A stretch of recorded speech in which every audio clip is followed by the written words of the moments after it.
Hi, and welcome to Brave Conversations. And this time we have in our presence Claire Dore, who is a confidence coach, and she's come with a interesting business background from advertising and network marketing, has three wonderful kids, a wonderful husband, and today we're going to talk about confidence coaching, and typically what we need to overcome to have more self-love, self-confidence in ourselves. And I think this is a great topic for self-employed professionals because what we are marketing is basically ourselves.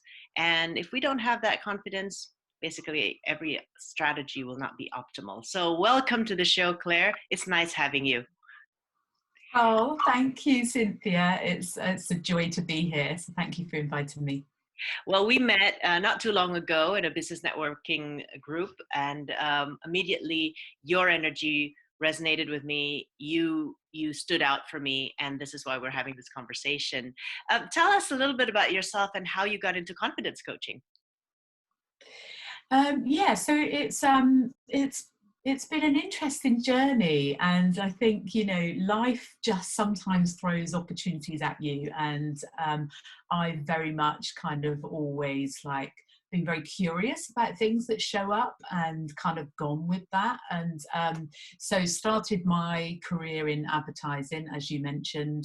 Um, which was all great and gave me a lovely lifestyle, but that was a London-based role. And actually, once I'd had my children, kind of really got put kind of life in perspective, and actually really realized that I didn't want to go back to that industry. So actually was really lucky to take 6 years out. I then actually stepped into a network marketing business, which I had no idea what I was stepping into at all. Was kindly invited by my sister, and so we worked that business together for 7 years. Was huge amounts of fun. Got to go to Vegas every year for their annual conference, and really had a ball. But it was really the start of that that was kind of a start of my self-development journey. So network marketing businesses are very much disguised as a personal development kind of company. And yeah, I really got to kind of come back to myself, I'd say. Really got to find out who Claire was again, and really kind of yeah, uncover the things that really lit me up, and the kind of work that I really wanted to do. And that actually led me into my coaching business. And that's, yeah, so I've been running my coaching business for 4.5 years now. Feels really aligned and incredibly fulfilling. So yeah, I feel really blessed to be able to do this work. And you focus a lot on moms, is that correct? Or do you, is it Yeah. general So market? Tell us about that. yeah, so I work or I kind of support business mums in really helping them to build their business, accelerate their income, and attract the clients that they really want to work with, so that they can actually really create the lifestyle that they really desire, full of joy and all the things that they really, want in their lives. Good. And why moms? And as you're working with moms, what comes up? What is their struggle in terms of confidence? Yeah, good question. Why mums? I think having been on a kind of this journey myself, and it's really interesting because I was, at quite a senior level in advertising, felt like I had, oodles of confidence and would, love doing client presentations. And then what is really unusual is, or sort of surprising really, you step into being a mum and suddenly it was like all of that went. Hmm. And so I sort of felt like I'd lost my identity, I'd lost an enormous amount of my confidence. And it was only stepping into business that I really became kind of aware of that. And I see this so often and hear it in the playgrounds like, oh, it's okay for you, you're really confident. And it's like, actually, I've done a huge amount of work to get there. And I think all mums have this kind of inner talent and these gifts that they can share with the world, but it's like their confidence that really stops them. And a huge part of that is actually putting themselves first. Hmm. Yeah, Um, I yeah, can't say I understand that. I'm not a mom. But I actually sneak into your Frazzled Moms Facebook group. He has a Facebook group, by the way, guys. Is it Frazzled or Frazzle Moms? frazzle free mums. Of course, the free part. Yeah, the Frazzle Free Moms. Brilliant. She always posts a lot of good things. So if you want, just join it. She has a lot of tips as well for frazzled moms to be frazzle free. It is interesting, isn't it? Because when you have kids, a lot of women, I also coach a lot of women, do lose themselves, and it's that self-sacrificing mode that switches on. Not to say that dads don't do it. This is not a gender biased talk show, but it is interesting, isn't it? What was your personal experience as a mom? Because sometimes a lot of self-service, self-employed professionals that I work with, they go into this business because they've experienced it themselves. If Yeah. you don't mind, what was your experience, and how did you get through your thing? Well, it's really interesting actually because I actually think when I was a stay-at-home mum for those 6 years um, and was like full time, um, I was unconscious to a lot of stuff that was going on. And so when I did step into business, it just revealed, and I started to sort of really do work on myself and develop myself. What really revealed itself was actually my boundaries not being clear, not feeling confident enough to say no. So ended up, just saying yes to all this stuff and all these things. And I remember I spent a lot of time on a lot of committees. So volunteering, making myself busy and feeling like, and thinking that I was going to get that kind of sense of approval and confidence from external things. When actually, what I really discovered was it all starts from the inside. And really not very clear boundaries, saying yes to things when I really kind of, you know, didn't really want to do half of those things. And so I think, and that takes confidence and not caring what people think. But that's kind of easy to say, but hard to do, isn't it? Yeah. When you work with people, how have you found that their past affects how they look at themselves now? I'm sure you go into their past and Completely. help Yeah. them. What are some of the issues that, let's just say, moms or even women um, face when it is about confidence? Because one of the things that I think is interesting about this whole gender equality thing, right, in as much as yes, there's still certain industries that is dominated by a certain gender, either male or female gender, but at the same time there's also opportunities that women are not taking because of their lack of confidence. Yeah. And as I'm reading about how men naturally becomes confident even if they don't know what they're doing, and then when women don't display confidence even though they know more than that, it's interesting how naturally probably the male and female energy operate confidence in a different way, right? So Mm-hmm. again, this is not about man or women, but if you did go Yeah. into women, what is it that sometimes conditions us to be less confident or to display less confident even if perhaps we are confident? Yeah. Um, it's a lot of the same kind of themes that show up actually, and tends to be a lot around not valuing themselves, lack of self-worth, really doubting themselves, and being attached too much to being liked. So it's And I think if you're an external focus of control, an external saying, okay, um, yeah, yeah. And and how do you help them? Tell us about your process. Yeah, so I will really hold a safe space for my clients, and we will kick off with just sort of helping them to really gain clarity about what it is they really want. And interestingly, quite often these conversations will start, and they'll realize that actually a lot of the things that they thought they wanted were actually their husbands or partners' things, um, or what they think they should desire. So it's helping them to really get clarity on what it is they want to create.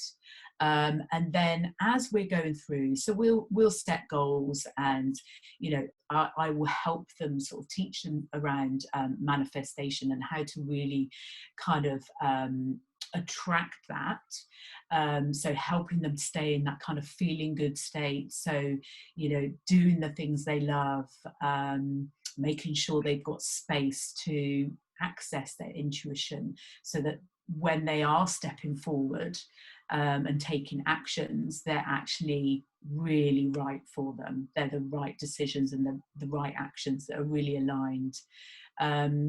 So that's mostly the process, teaching them to kind of take risks, step forward in faith. If opportunities show up, if people show up, resources, whatever it is, to actually teach them to actually go for it and trust that actually the universe has a really great plan for us, and to really act on that. And do you find that there is, you mentioned intuition.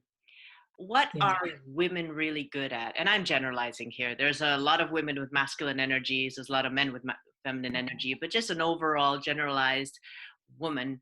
What what do you find that we are very good with that we should do or use more? Yeah. Well, I think personally, I think everyone has a really strong intuition, men or women. What I see a pattern of behavior that women get caught up in is this kind of busy mode, Right. and that then suppresses their intuition and accessing that wisdom, because they think they need to do more and keep pushing to create the results, when actually the more they can tune in to what is really, really right. I think, your intuition is like your sat nav for life. And I think women have access to that. It's just they go into this crazy busy mode. And that's And true, that isn't it? When really, you don't yeah. have time for yourself, then the Mhm. intuition is there. It's not that it's gone, but it has no time to express itself, and you don't make that Yeah. time. And then, yeah, I've Yeah. been burnt out before. So my day used to Yeah. start like I would leave the house at 7, go to Mm. work by 8, and then I'd have back-to-back meetings to take care of all the people that work under me and all their people needs, back-to-back meetings with clients and internal people until about 8 p.m. So I had 12-hour days with a bit of Wow. a 20-minute lunch almost every Yeah. day of the week. And in a way, the different challenges sharpened my intuition, I guess, if you could say that, taught me a lot of business or life lessons. But at the same time, I just did not have time to think and to No. feel. And I became a Yeah. robot and a wall and a machine. Do you find that a lot in the types of Yeah. clients you work with? Yeah. And I think particularly when mums in business, maybe they've been in corporate, and so they're in that mindset of, just constantly, taking actions, responding all the time to stuff that's coming in, and thinking they need to, have everything all perfect before they, kind of kick off. So yeah, and then you add kids into the mix, and then things can get busier if you allow it. True. And it's a choice. It's a choice. But it's about saying no as well, right? Yeah. Saying no. Okay, you mentioned the need to serve everyone. That could be preventing them from saying no. Um, Mm, yeah. how do you? What advice can you give to women to be able to say no? To say no to people? How do they? How are we supposed to see that situation so that we can allow that to say no, or what must we prioritize, Mm, perhaps? yeah.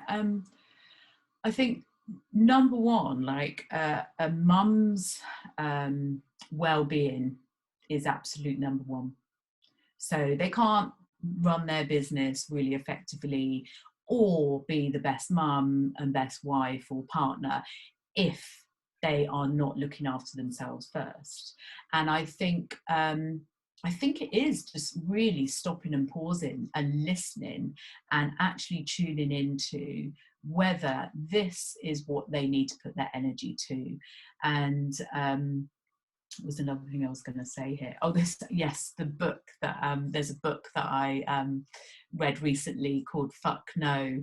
Can't remember I've the seen name. that. Do you know it? Okay, brilliant. I've seen that. And she says, no is a sentence.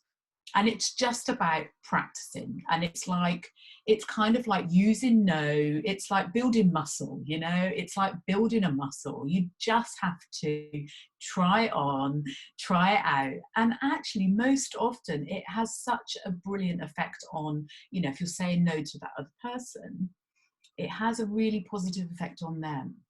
Yeah. So sometimes we get so stuck up here and think, you know, so and so is going to be offended or whatever. And it's like, well, it's realizing that if they are, it's their stuff. Yeah. Well, what positive effect does our no have on other people? Well, I think it helped them to really kind of reflect on themselves. So I've had an experience with a sibling, and I've had to really stand up for myself. And I actually really noticed that it's really helped her to tune into her empathy more. True. True. It makes them more self-aware that what they just did or Yeah, said was not okay. yeah, And it made yeah, them wonder if they could be a better person, perhaps.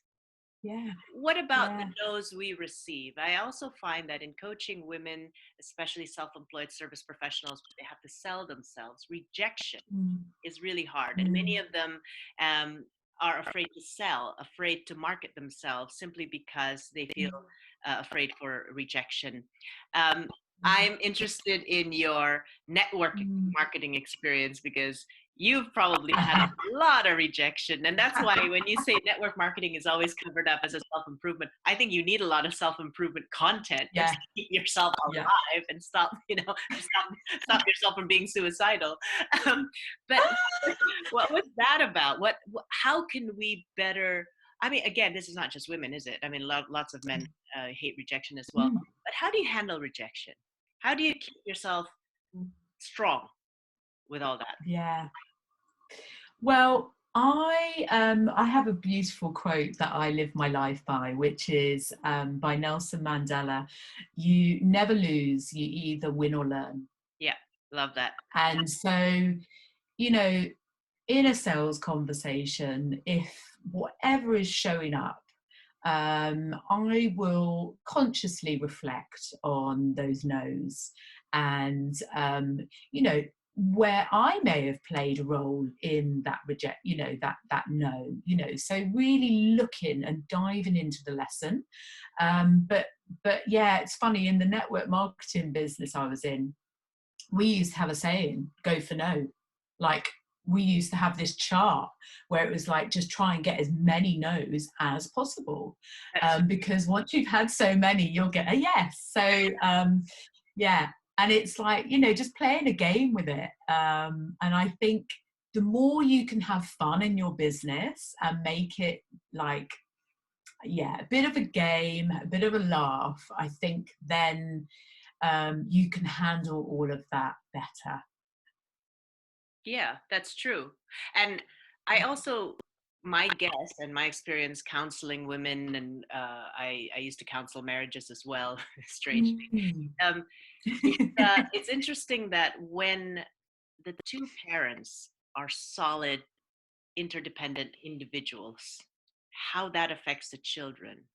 What are Mm. your, I mean, you're a mom, right? Mm.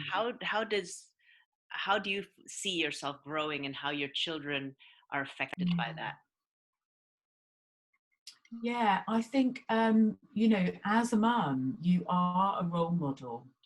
And it's actually not what you say, it's what you do. That is what they mimic, that is what they remember. Um,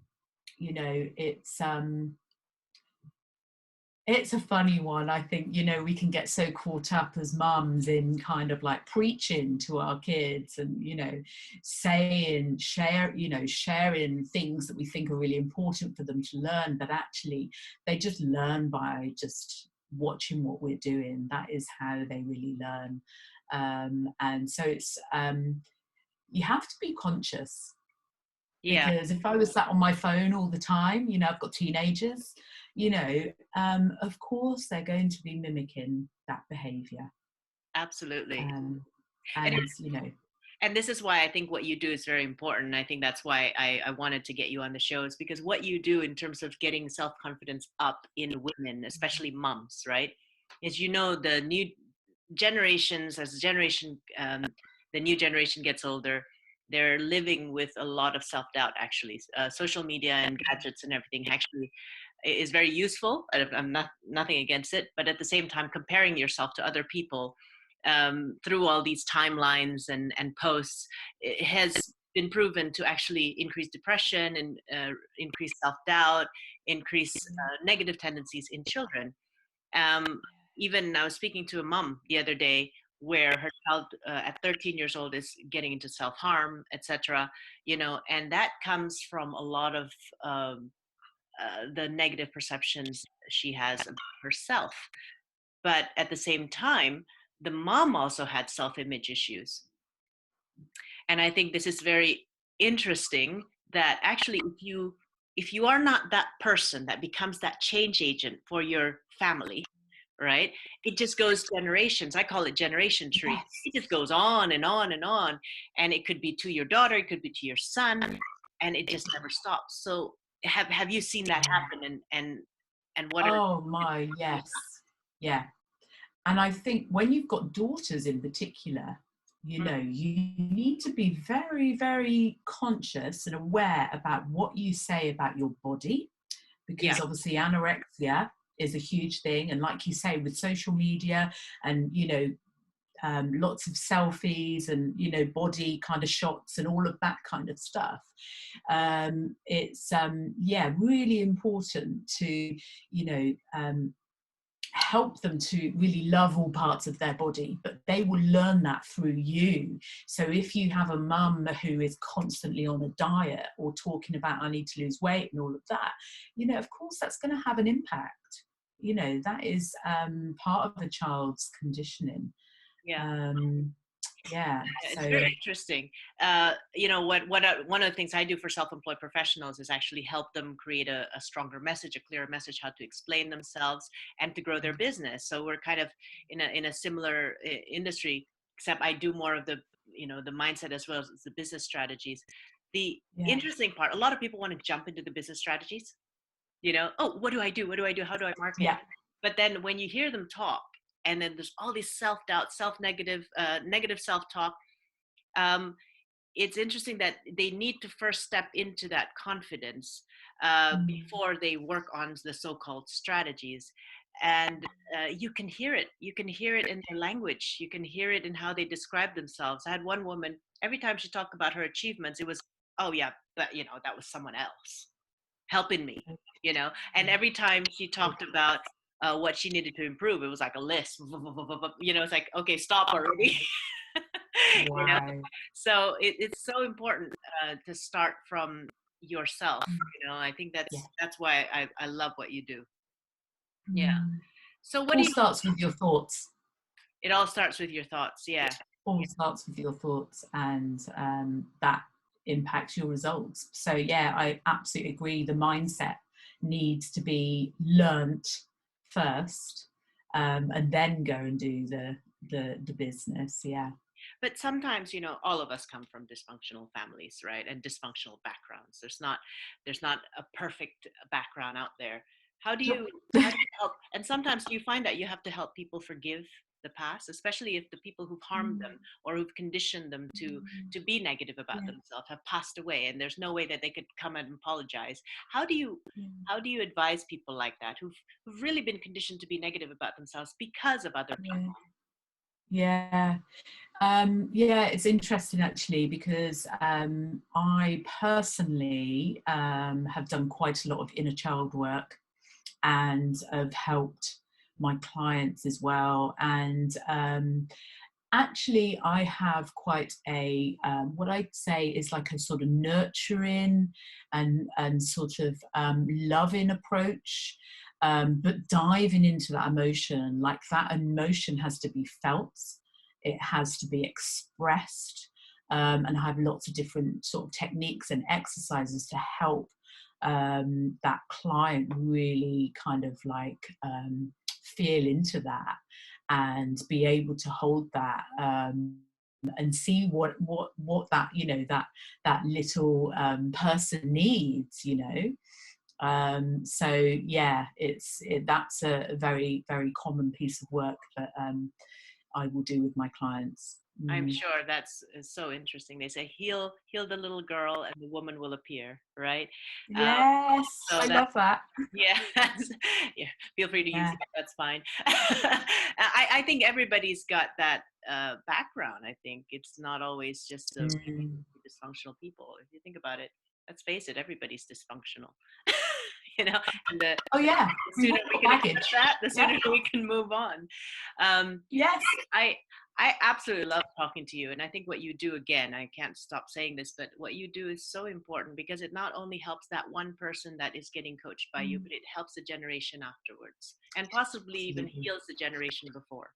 So Yeah. thank you for being on the show. If I can ask you this really cheeky question, and it's a very coaching question, isn't it? Just because I learned so much from the answer. Claire, what is your purpose of life? Purpose in life? Do you know, it's really interesting. When you were just sort of saying about how the work I do has this kind of ripple effect, that I had goosebumps, because that is absolutely um, my purpose, is to help mums. I've seen mums as such this huge sort of has this huge role in society, not just on their own children, like you say, but within communities. And so yeah, that really is my purpose, is to be able to hold them and nurture them and support them in ways that they can then just really help every single person that they touch in their families or communities. So yeah, that gave me goosebumps. Perfect. Perfect. Yeah. My purpose is to give people goosebumps. That's fun for me. But anyway, great, great. Thank you so much for your time. It's so nice talking to you. I look forward to getting to know more of you and getting insights more about what you do and everything. And thank you for doing what you do.